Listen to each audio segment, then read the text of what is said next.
नमस्कार। आज हम बीएड द्वितीय वर्ष सामाजिक अध्ययन के अंतर्गत मूल्यांकन की विधि मेथड ऑफ इवैल्यूएशन का अध्ययन करेंगे। शिक्षा में मूल्यांकन या इवैल्यूएशन का क्षेत्र बड़ा व्यापक है। प्रायः शिक्षा के उद्देश्य टीचर एजुकेशन के एम्स और पाठ्यचर्या का, अपनी शिक्षण विधियों का और अपने बच्चों की उपलब्धियों या अचीवमेंट का मूल्यांकन करते हैं, इवैल्यूएशन करते हैं। इस प्रक्रिया का सबसे अधिक प्रयोग बच्चों की उपलब्धियों का मूल्यांकन करने के लिए किया जाता है। यह मूल्यांकन शिक्षा के किसी भी क्षेत्र में किया जाए और किसी भी उद्देश्य या एम से किया जाए, पर इसमें 3 बातों का ध्यान रखना आवश्यक होता है। शिक्षा के उद्देश्य, सीखने की परिस्थितियाँ, सिचुएशन और सीखने की परिस्थितियों के परिणाम। डेप्सी की एक booklet the concept of evaluation in education मूल्यांकन की प्रक्रिया के निम्नलिखित पद निश्चित किए गए हैं। सबसे पहले है शिक्षण लक्ष्यों का चयन, सिलेक्शन ऑफ एजुकेशनल ऑब्जेक्टिव्स। शिक्षा एक वही उद्देश्य प्रक्रिया है, उसके समस्त उद्देश्यों की प्राप्ति का मूल्यांकन एक साथ नहीं किया जा सकता। इसीलिए मूल्यांकन करने के लिए हमें सबसे पहले यह निश्चित करना होता है कि हम शिक्षा के किस उद्देश्य की प्राप्ति का मूल्यांकन करें, इवैल्यूएट करें। शिक्षा के उद्देश्य भी बहुत व्यापक होते हैं, इसलिए मूल्यांकन के लिए भी हमें विषय विशेष या क्रिया विशेष से संबंधित उद्देश्यों या लक्ष्यों को ही लेना होता है। जैसे शिक्षा का एक व्यापक उद्देश्य है शारीरिक विकास या फिजिकल डेवलपमेंट।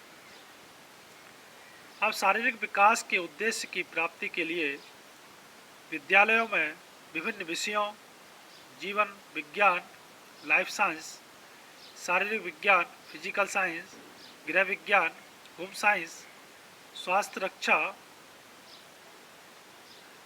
हेल्थ साइंस आदि को पढ़ाया जाता है और खेलकूद, व्यायाम एवं इसी प्रकार की अन्य क्रियाओं को कराया जाता है। मूल्यांकन का पहला पद यह होता है कि हम यह निश्चित करें कि हम किस विषय अथवा किस क्रिया के द्वारा तत्संबंधी विकास का किस रूप एवं किस सीमा में विकास करना चाहते हैं। इस उद्देश्य को सीमित करने के बाद ही हम उचित ढंग से मूल्यांकन कर सकते हैं। अगला है शिक्षण लक्ष्य का स्पष्टीकरण, डिफाइनिंग टू दी ऑब्जेक्टिव्स। मूल्यांकन की प्रक्रिया का दूसरा पद चयन किए गए उद्देश्य की व्याख्या करना होता है। व्याख्या से तात्पर्य और उद्देश्य की प्राप्ति से बिहेवियर या व्यवहार में होने वाले चेंजेज या परिवर्तनों को स्पष्ट करना होता है। व्यवहार में होने वाले परिवर्तनों को प्रायः 3 वर्गों ज्ञानात्मक, कॉग्निटिव, क्रियात्मक, साइकोमोटर और भावात्मक, इफेक्टिव में स्पष्ट किया जाता है। एक उदाहरण द्वारा हम इस पद को स्पष्ट करते हैं। मान लीजिए आपको शरीर विज्ञान के अध्ययन द्वारा प्राप्त होने वाले शारीरिक या फिजिकल डेवलपमेंट संबंधी उद्देश्य स्पष्ट करने हैं, तो हम उसे इस प्रकार स्पष्ट कर सकते हैं। सबसे पहले ज्ञानात्मक या कॉग्निटिव। बच्चे शरीर की रचना जानेंगे, उन्हें शरीर के विभिन्न अवयवों की रचना और उनके कार्यों का ज्ञान होगा। वे शरीर के प्रत्येक भाग की रक्षा और सफाई आदि की विधियों को जानेंगे। क्रियात्मक साइकोमोटर, बच्चे उचित ढंग से बैठेंगे, उचित ढंग से चलेंगे, शरीर की सफाई रखेंगे, उचित समय पर उचित ढंग से व्यायाम करेंगे और अस्वस्थ होने पर उपचार कराएंगे। तीसरा, भावात्मक या इफेक्टिव, छात्र सफाई पसंद करेंगे और गंदगी से दूर रहेंगे। छात्रों में स्वास्थ्य के प्रति उचित अभिव्यक्ति का निर्माण होगा।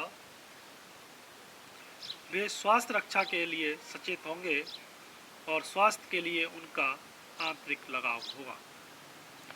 अब है परिस्थितियों की पहचान, आइडेंटिफिकेशन ऑफ सिचुएशन।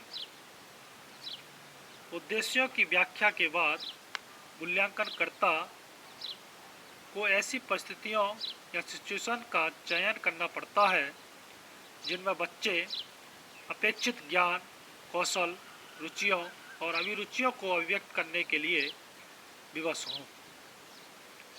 ऐसी परिस्थितियों में बच्चे जिस सीमा तक अपेक्षित परिवर्तन की अभिव्यक्ति करते हैं, उससे हम उसकी सीमा का पता लगा सकते हैं।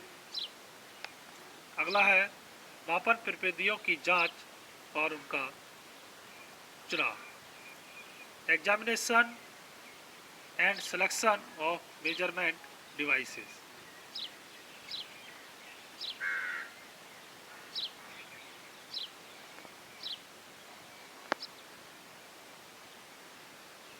यह देखने के लिए कि बच्चों के व्यवहार या बिहेवियर में यथा परिवर्तन किस सीमा तक हुआ है, मापन प्रविधियों का चुनाव किया जाता है। यह चुनाव करते समय इस बात का विशेष ध्यान रखना चाहिए कि यथा प्रविधि या मेथड इन उद्देश्यों की प्राप्ति को जानने के लिए उपयुक्त प्रविधि हो। यदि इस कार्य के लिए पूर्व निर्मित परीक्षाएं, रेडीमेड टेस्ट्स आदि उपलब्ध ना हो, तो अध्यापक को स्वयं या टीचर्स को सेल्फ ही उनका निर्माण करना चाहिए। तो ये थी मूल्यांकन की विधि, मेथड ऑफ इवैल्यूएशन। इससे आगे की विधियों का अध्ययन हम अगले व्याख्यान के अंतर्गत करेंगे। धन्यवाद।